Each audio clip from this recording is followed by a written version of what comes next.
Hey guys, you're listening to the 805 Uncensored. We're a show on the Anti-Capitalist Podcast Network. This podcast covers a variety of topics from music to politics, news, philosophy, and more. There are no limits, which is why we're uncensored. So welcome. Please follow us on your podcast and social media platforms of choice. This is episode number 107, and joined with us is Grey Arias. Welcome back, Grey. It's been a while. Hi, yes, it has. Hello, people out there. So why don't you say a little bit about yourself for people that haven't heard your voice before? Of course. Well, if you haven't heard me before, that fucking sucks for you. Right? Um, They're missing out. yeah, so my name's Gray. I am from Los Angeles, California. I'm a Capricorn. I'm also single. Hello, guys out there. Holler at Um, her. yes, and ladies, you guys are hot too. Um, Anywho, yeah, so I am a student at Cal State LA. Mhm. I am a theater major with a minor in women's gender and sexuality studies. I also hold an associate's in journalism as well. In fact, during the pandemic, I also had my old podcast, um, Let's Talk Weekly on YouTube. And we also had our one season wonder, Okay Now What, on Spotify. You can literally see how I became from a progressive to a communist real good in that span of 5 years. So that's great.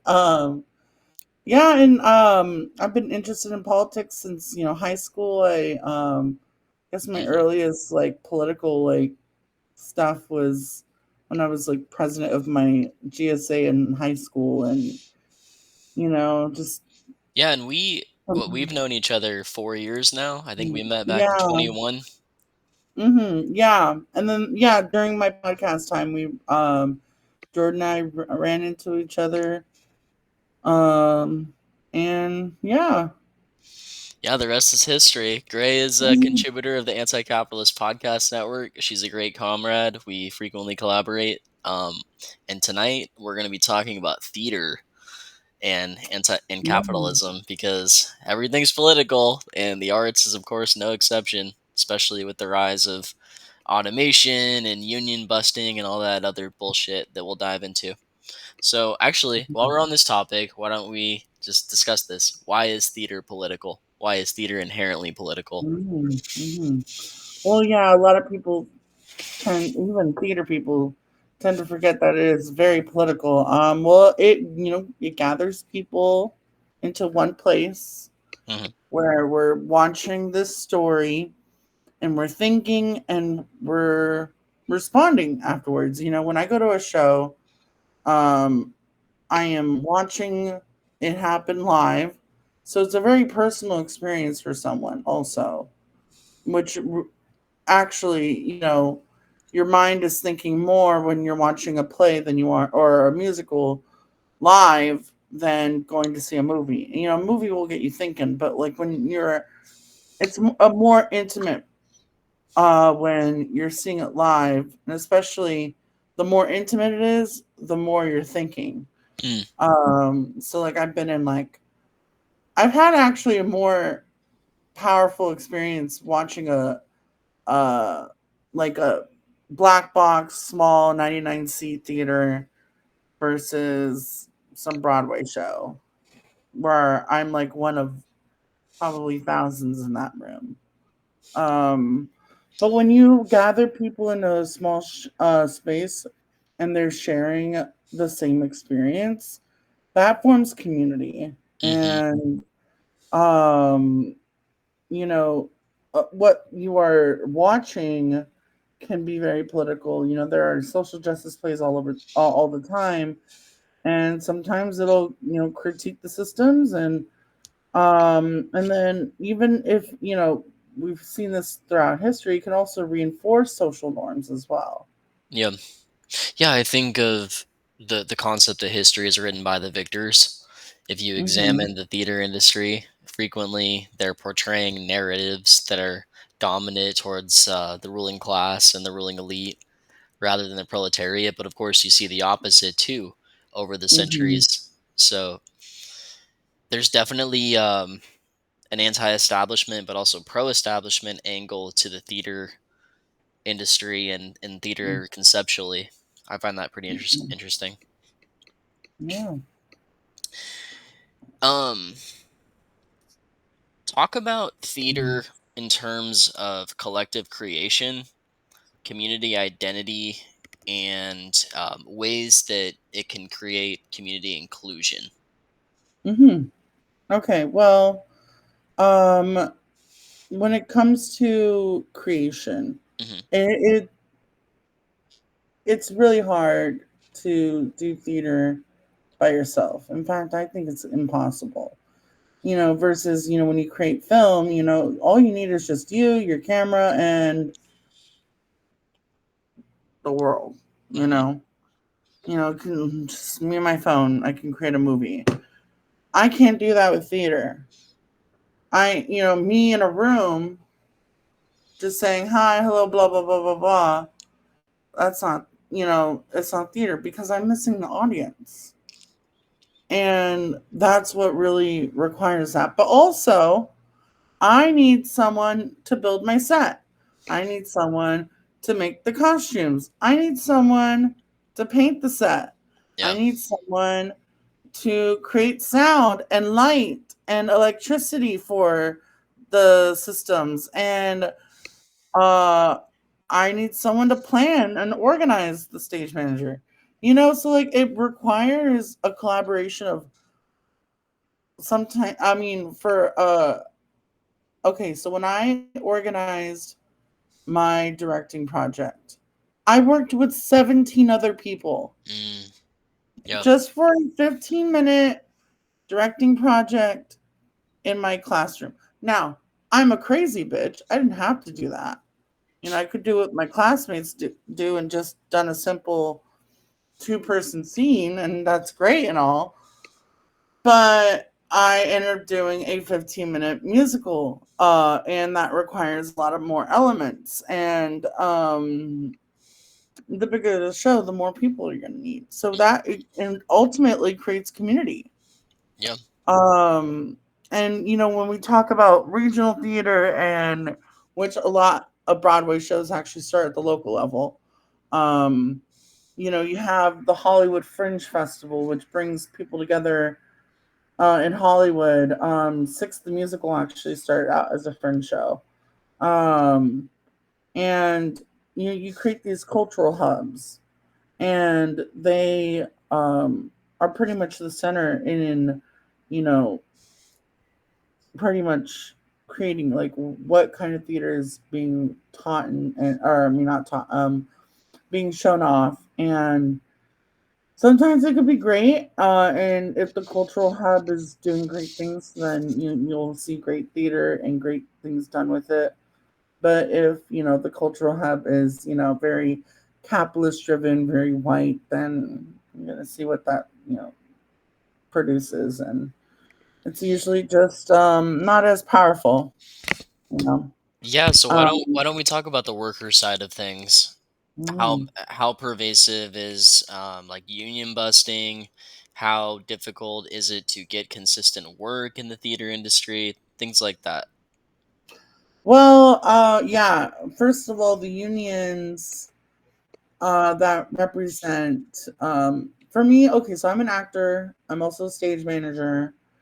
Um, and in fact, I would actually be under the Actors Equity Hmm. um, union, which is weird. But that's the thing. Like the unions just schlepp people into different groups based on like how many hours. Are the unions monopolized? Not necessarily, but the people who do run them, like, it's like I think now it's Brooke Shields who's the head of the actors union now. And you still have these people who have never really done um union organizing before, head of the union. So you're still seeing that.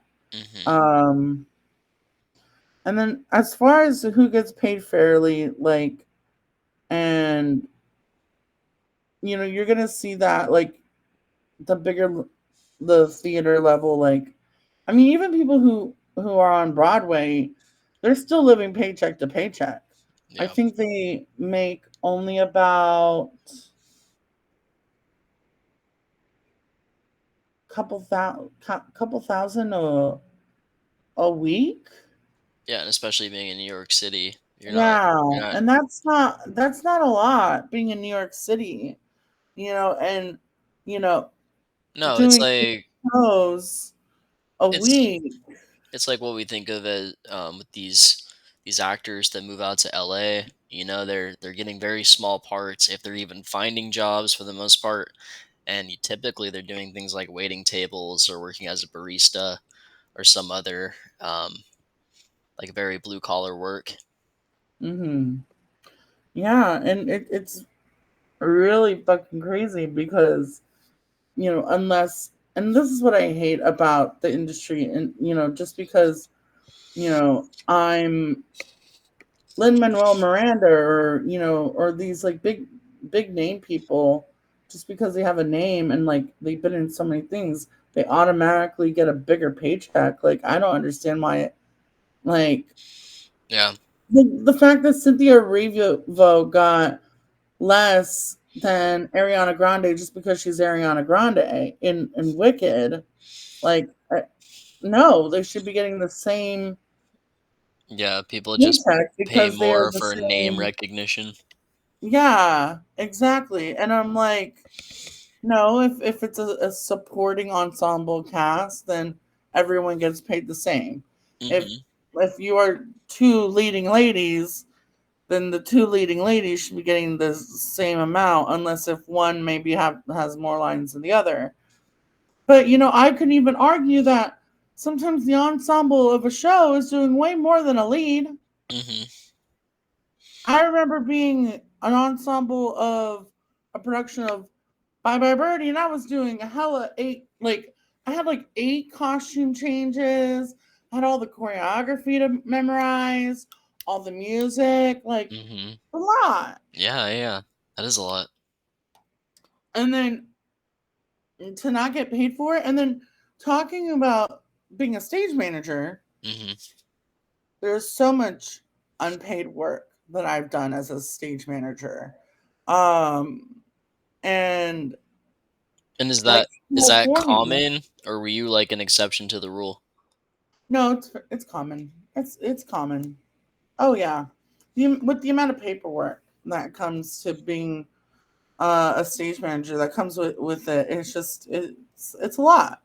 You're doing rehearsal reports. You're creating call sheets for a daily call for each rehearsal. Hmm. You are developing tracking that runs the backstage. You're making sure that your book is in order for calling the cues. Like, it's so much. It's so many moving parts. And they're like, okay, here's a $2,000 stipend.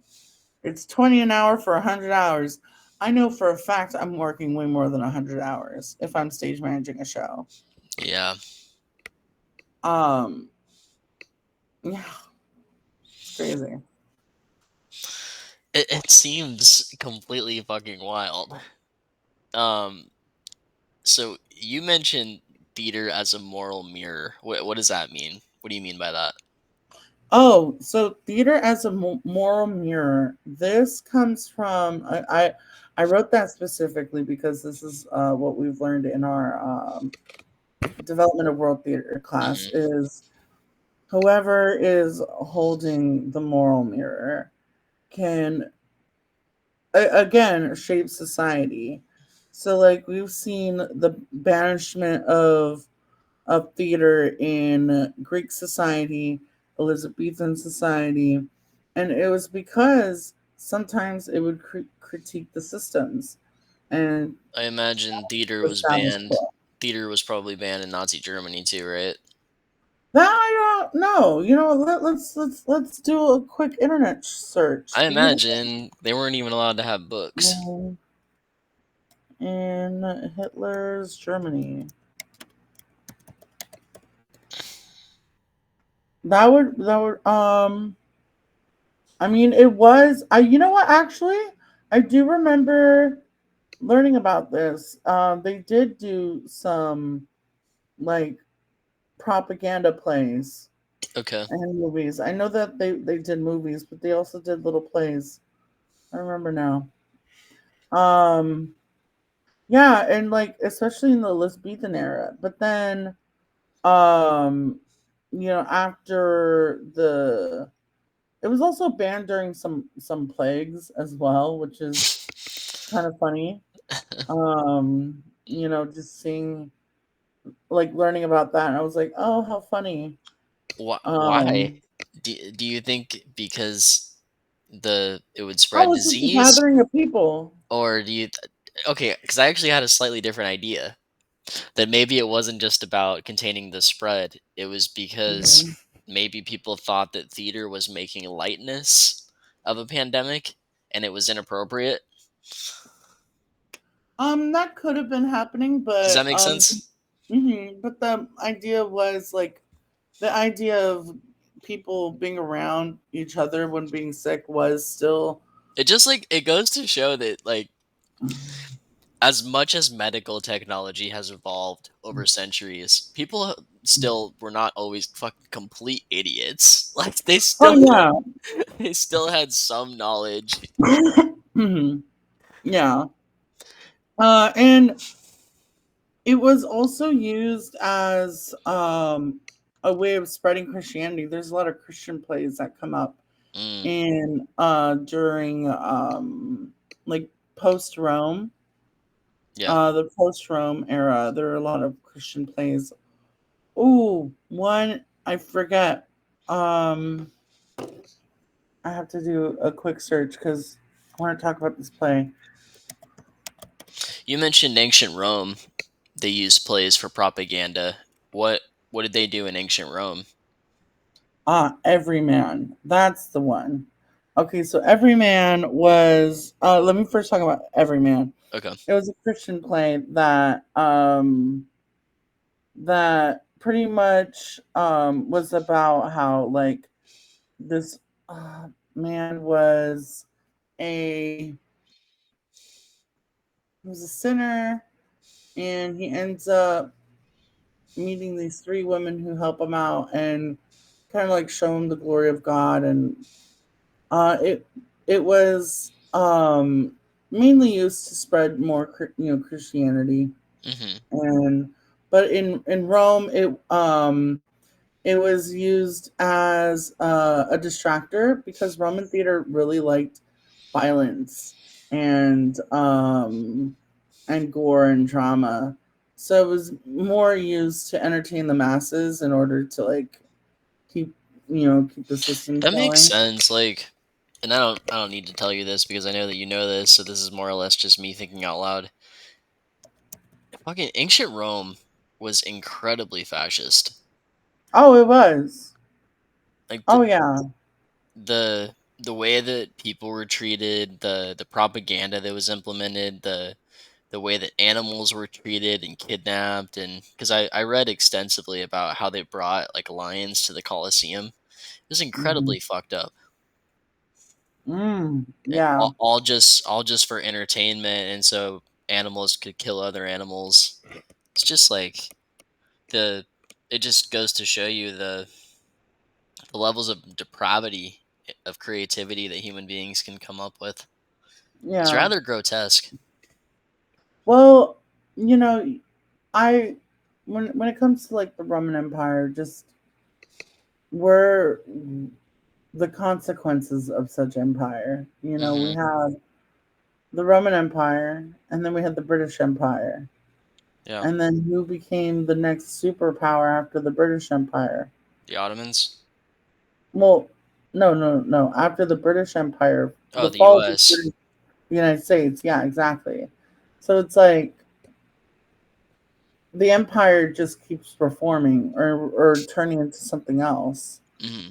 It's It's like it's like what the U.S. has done its whole history. We just hmm invent new white people. So like Italians used to not be white. Irish used to not be white, and then we found other people that we could oppress more. So Hmm. then your whiteness just gets shifted on the totem pole. Yeah, and it's all about like what that totem pole It like. there's a clip in Family Guy where Mhm. they're talking about like discovering quote unquote the East Coast, and then they get there, they're like, "Wow, what a beautiful land. We should, you know what? Let's not give anybody any rights." But no rights, no rights. Except for white people, and I mean white, white. like, so Like England white. yeah, like Norway, Finland, Scotland. That's it. Oh my god. Yeah. Okay, so we have here the politics of voice, bodies, and identity. The voice is This is my gendered. favorite spot. Yeah, so let's dive into this.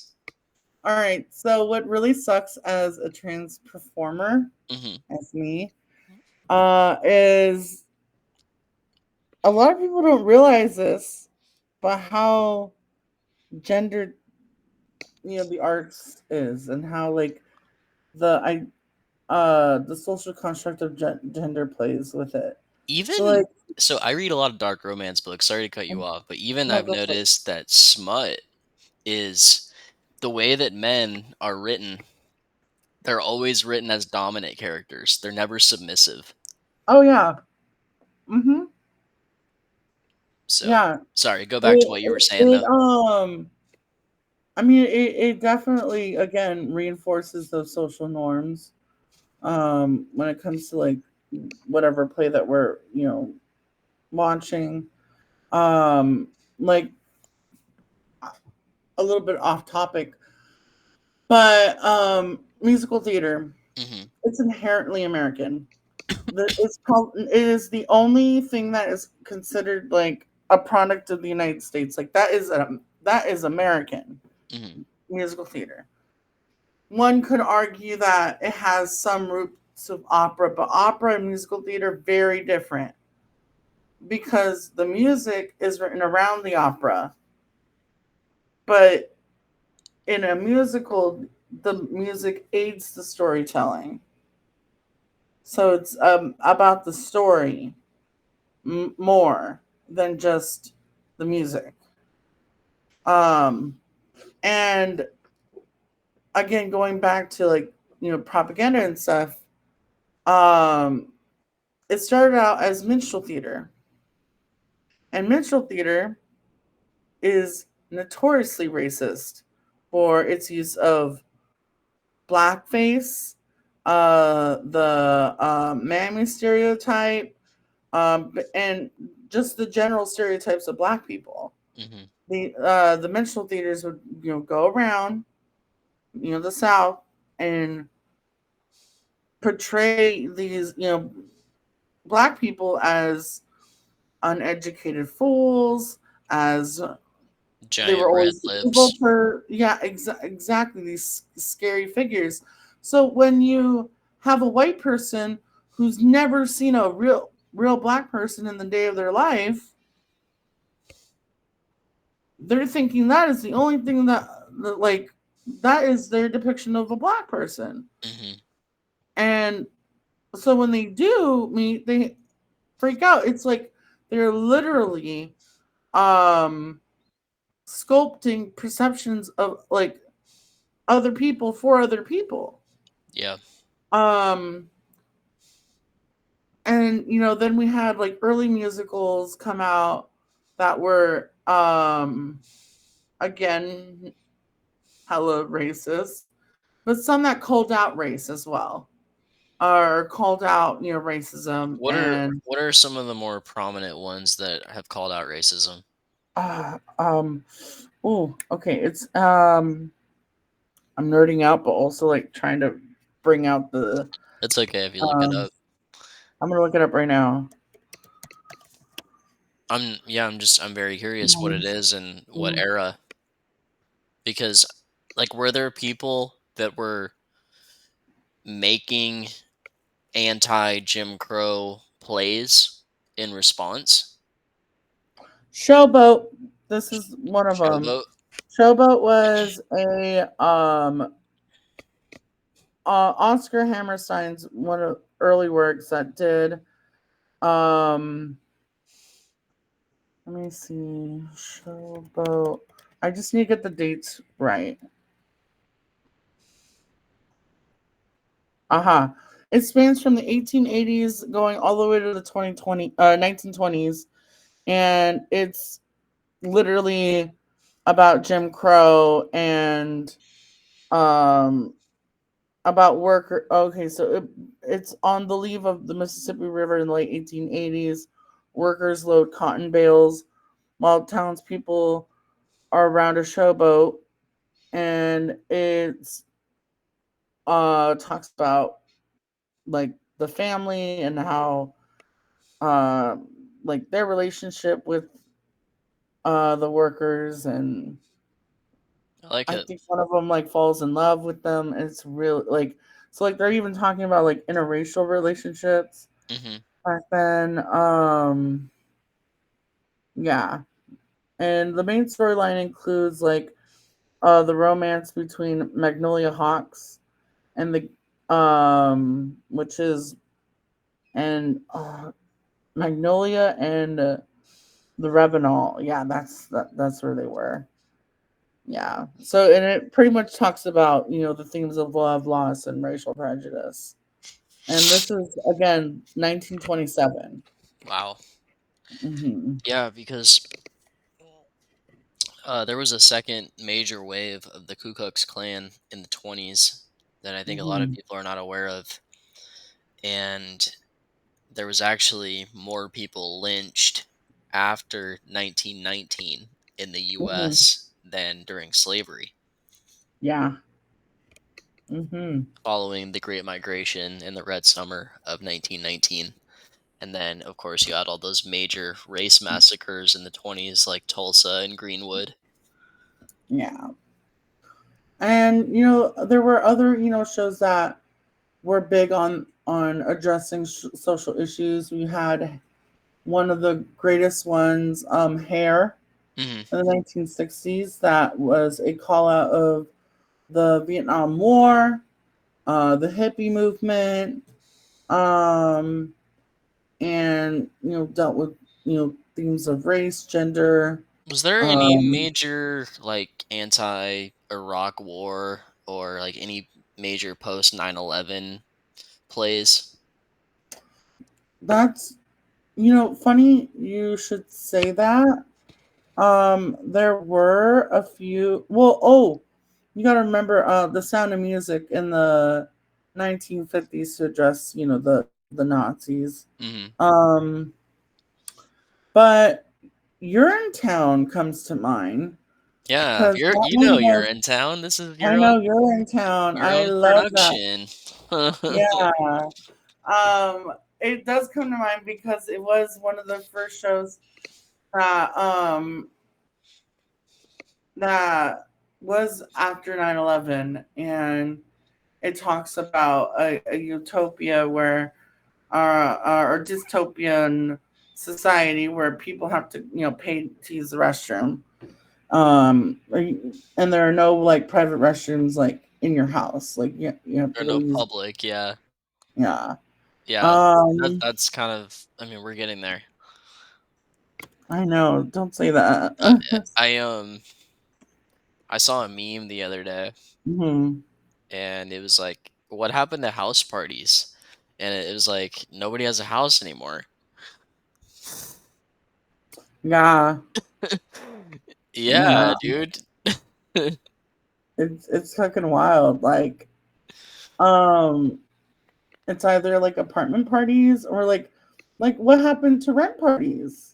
Like, if you were short on the rent, you threw a party, everyone Or came by. And or like back in the day when we were kids, you would actually talk to your neighbors and people would have block parties. oh yeah. Then everybody would just make something and it was very community oriented. If I ever you know next freaking apartment building I live in, I'm gonna make a bunch of cookies and be like, Hi, I just moved in. Here's a cookie. Let's Yeah, be be friends. like, fuck the police. We'll look out for each other. Yeah, and also, can I borrow some butter? Because I used them all to bake these I know, cookies. like, I'm wondering about that. Like, obviously, those neighborhoods still exist, but like, you just don't hear about that anymore. Someone coming over to their neighbor's house. Hey, can I borrow some sugar?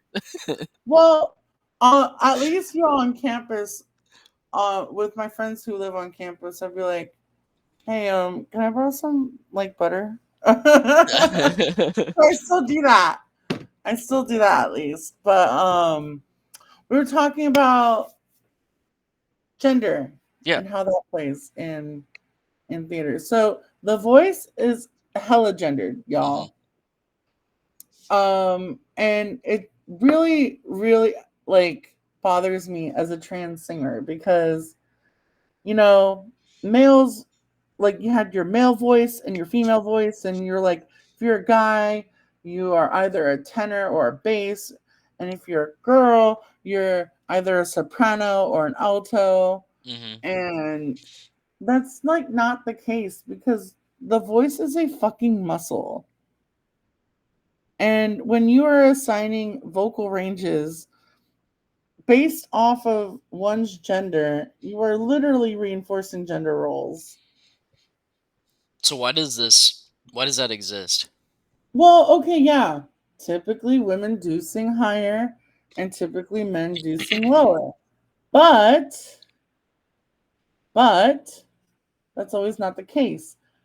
Um, I know a lot of cis women who can sing lower than cis men, Hmm. but because again, women are supposed to sing high, they just get assigned as singing an alto, and they never get to use that part of their voice. Or So hardly ever, unless if like the tenors need extra support. so is this just like a lazy analysis, the patriarchy, or both? Oh, both, 100%. I mean now, you're starting like the idea of the voice is a muscle that can be trained as such. Is starting to be more popular. Um, especially like when it's challenged, because for me as a trans singer, if I walk into a choir and the choir director goes, well, okay, we'll put you in tenor since you had like a male puberty. I'm like, excuse me, test my range right now, and I'll go well past the tenor range, and I'm like, I'm an alto bitch. You put me with the altos. Yeah, seriously. So yeah, it's ridiculous. Um, why don't you talk more about the implications for trans actors and singers as a trans person? Yeah. Um. So when it comes to like casting, Hmm. for example, I absolutely loathe when like I see a casting and they say like female presenting or male presenting, because what does that mean? That means you're assuming gender. Yeah, and you're also assuming or setting expectations of what a male is supposed to present or what a female is supposed to present like. Right, you're establishing gender norms. Yeah. So now if you say male identifying actors, female identifying actors, that Hmm. opens up. That includes people, Right. you know. Well, because Or if you say that's masculine their own. actors or feminine actors. Right, because that's adopting their own preferences of describing themselves rather than your Mhm. own interpretation.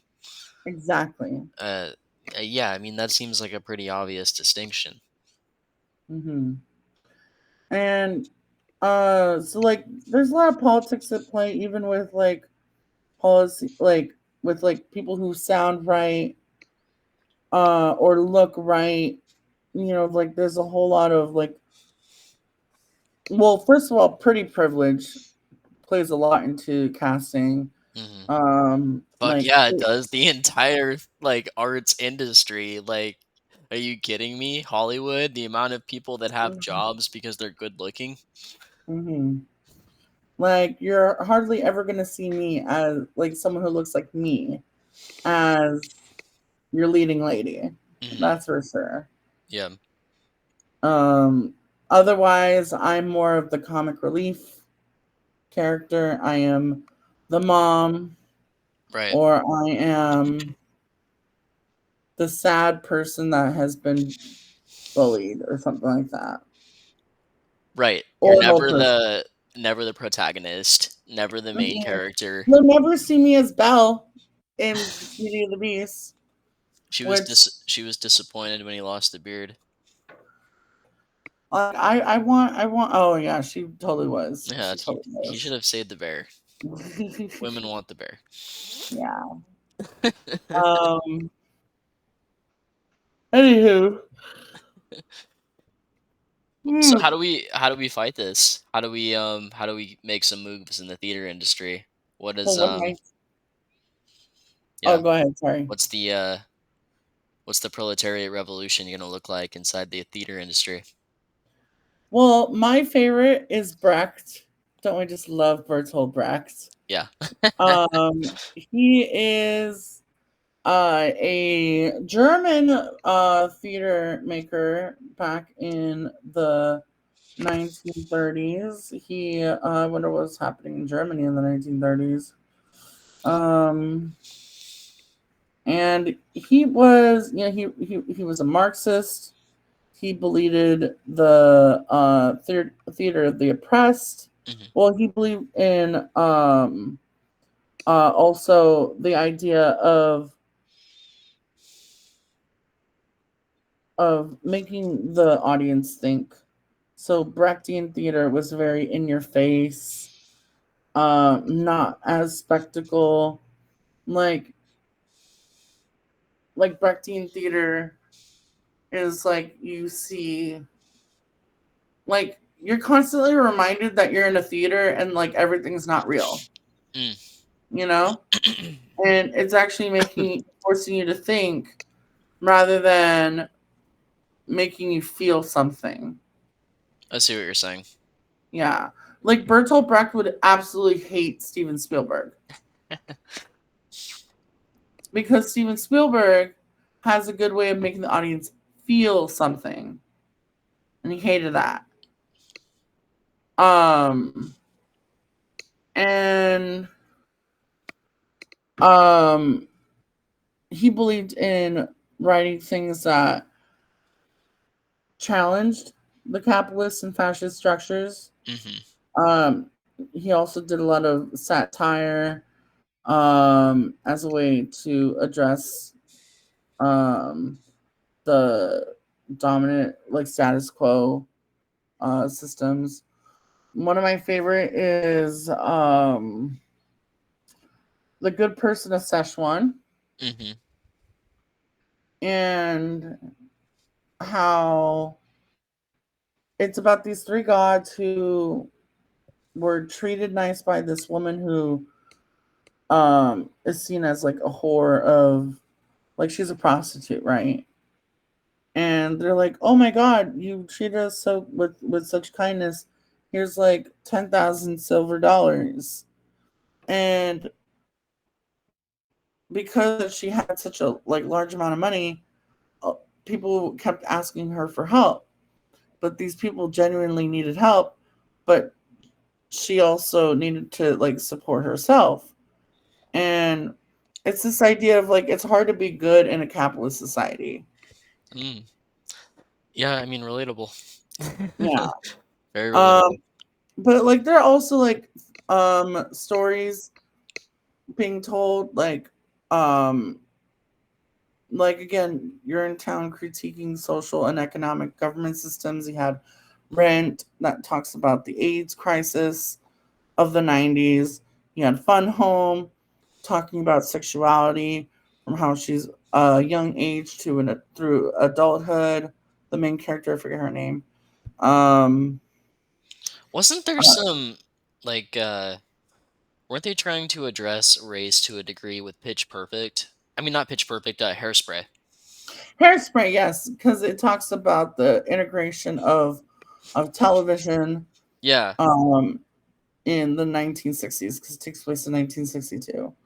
Um, there's also West Side Story Yes.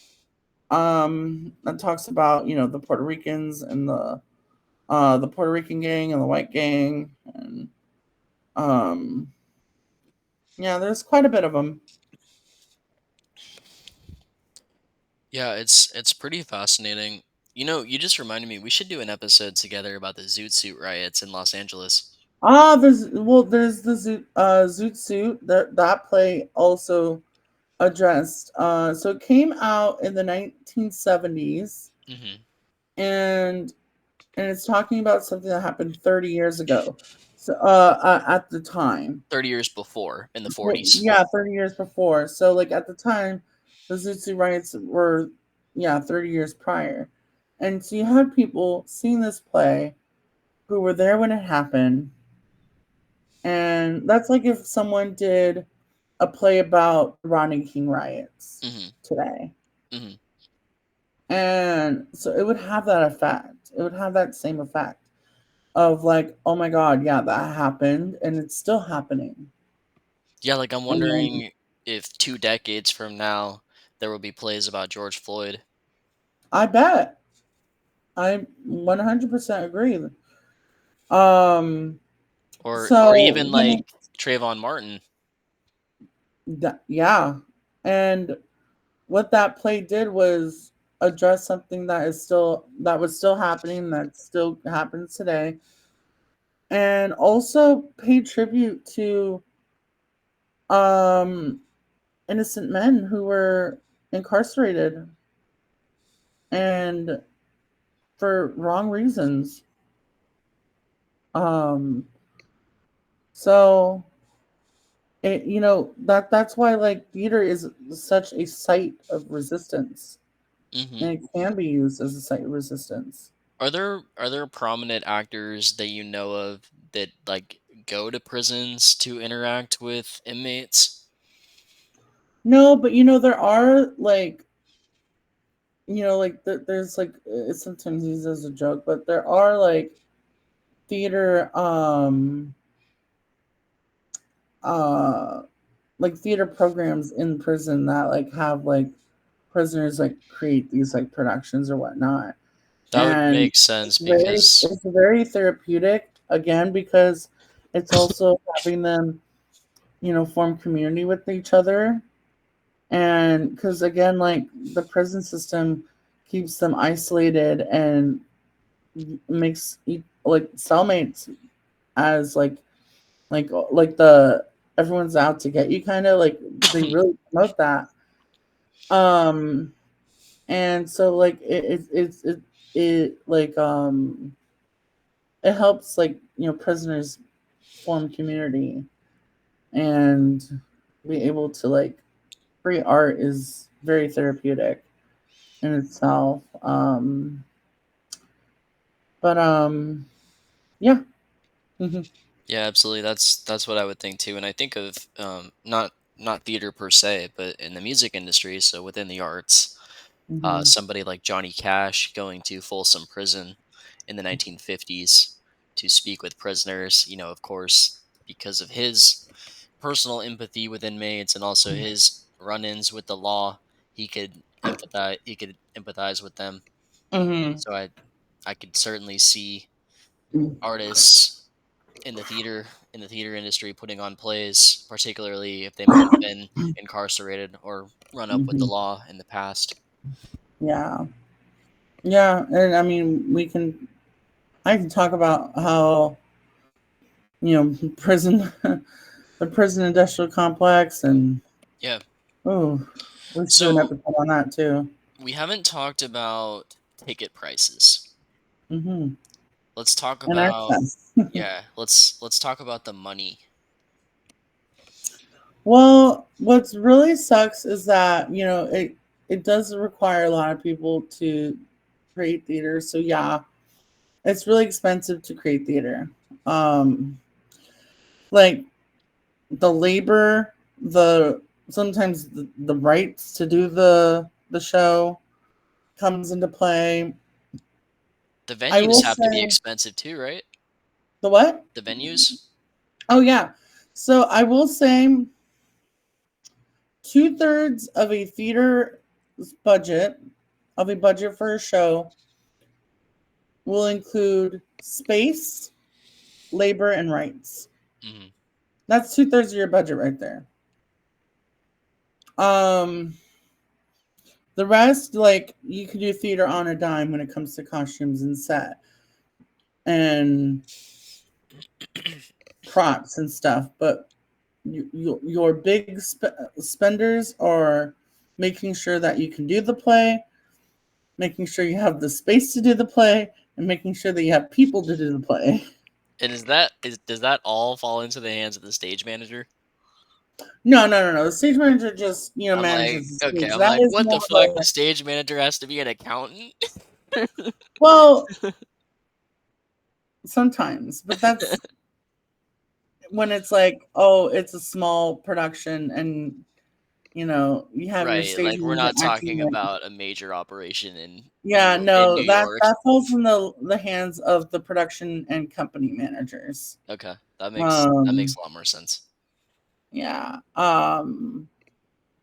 But I mean, it is also the stage manager's job to make sure that everything follows, Mhm. um, like budget practices and time and stuff like that. So yeah, because time is money, unfortunately. Um, but ticket costs can definitely be lower. Like, I'm sorry, it shouldn't be $300 to go see something at the Pantages, and Who's you selling like these tickets? Is this Ticketmaster as well? no, this is like on the BroadwayandHollywood.com website. I know, but like, is it the same problem with the theater industry as music, where there's like two or three major sellers? That I'm not too sure. I don't know how like ticket prices work, but I will say like that's like a pretty normal price. Depending on the show too. If it's Wicked, it's going to be expensive. If it's Hamilton, it's going to be expensive. Yeah. Um, and like again, like and whoever is like in the show, like casting, whoever's in the show, if it's like an original Broadway actor who is reprising the role, or like depending on what's the next show, if it's like a big show, like those tend to play a role in how much the tickets are. And so like whenever I see like a community theater, like there's this one community theater in Burbank, I'm not going to say who what their name is, but was charging $75. Um and like shout out to Conundrum Theater Company. They always make sure that they are doing the most accessible prices. Um but this other theater company, um like $75 to go see a production of Footloose. No one wants to go see Footloose for $75. I'm sorry. Seems expensive. Yeah. All like $75 just to see a musical about a town about white people who can't dance. Yeah, it's one of my mom's favorite movies from the 80s. Fucking Flashdance and Footloose. Oh my god.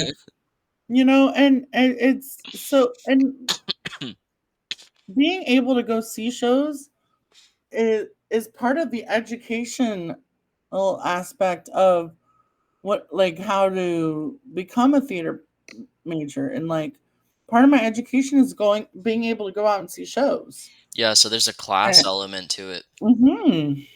Yeah. So it's like, who gets educated? Like, who's able to access that education Yeah, by I mean, being I able to see go see that. these shows? I interview a lot of musicians too, and they deal with the same kind of shit, right? Like Mhm. if they're in college like you are, they're studying, they're trying to get their experience going to shows, but they can't fucking afford to go to gigs all the time. Therefore, they can't get experience, and then other people gain experience over them, then they get sidelined, and it's just this vicious cycle. Yeah. Yeah, it's really disheartening. And that's all just because of class. That's all economics. Hmm. Yeah. Um, One of the things that like keep me going when it comes to like if I'm ever to start my own theater company or whatnot is accessibility, making sure that people can come see it. Like I there's this one theater company in NoHo that their prices are pretty pricey, not gonna lie. But they'll sometimes have a pay what you can performance. And I think, look, if you're gonna have pricey tickets, at least do one performance that is pay what you can. Agreed. Like, or yeah, I think or like limit like a couple of seats that are pay what you can or something like that. Um, I don't know. I just think like making sure that theater is accessible is like really important. Um, I have a friend. Um, I'm like a part of this like group chat with like a bunch of people in the theater community like in LA. Hmm. And I'm thankful to be part of that group chat because sometimes um there's this member in the chat that works in the box office of the Pantages and will um always lets us know about like accessible um theater tickets and stuff like that. And I think that's really important. I've been able to see, you know, Broadway level shows for a cheap price and being able to have access to that kind of education, being able to see like these big shows happen. And I'm just like, oh, I can't wait to stage manage this one day and be like able to do this. But Yes. Yes. Fuck yes. I think we should end the show there. I think that's a perfect way to drop things off. Do yeah. you have anything else you want to wrap up with? Um, Go to the theater. Yeah, go see a show. Go see a show. Do you have a show coming up? No, I don't. You don't? No, I haven't. Do you I have finished my any last show. friends that have shows coming up that you want to promote? Yeah, come see this land at Cal State LA. It's happening like What day? next 2 weeks. Uh, this weekend and next weekend. Awesome. Yeah, It's on campus. yeah, it's on campus at Cal State LA. I have some friends in there. All right. Shout out to our LA folks. Come visit. Hmm. Well, thanks again, Gray. How can people find you online? And what do you have going on in your life right now that's relevant for our listeners? Um, well, you can find me on Instagram, Grey Arias 2023 on Instagram. If you're a weirdo, don't follow me. Hmm. If you're interesting, follow me. Um, and then what's going on in my life? I'm just trying to fucking graduate. Your girl needs a degree. Yeah, yeah. I need that piece of paper that says I could do things. You're an adult now. Yeah, I'm an adult. Thank you Well, so much for having me, Jordan. yeah, thank you. It's always great talking with you. I'll put all your stuff in the link and the Mhm. description. As always, the 805 Uncensored is on all the major podcast and social media platforms. If you have any questions, comments, guest ideas, send us a DM or shoot us an email, 805uncensored at gmail.com. We'd love to hear from you guys. Stay safe out there. Free Palestine. Go to a theater show. Palestine. Bye, guys. Bye.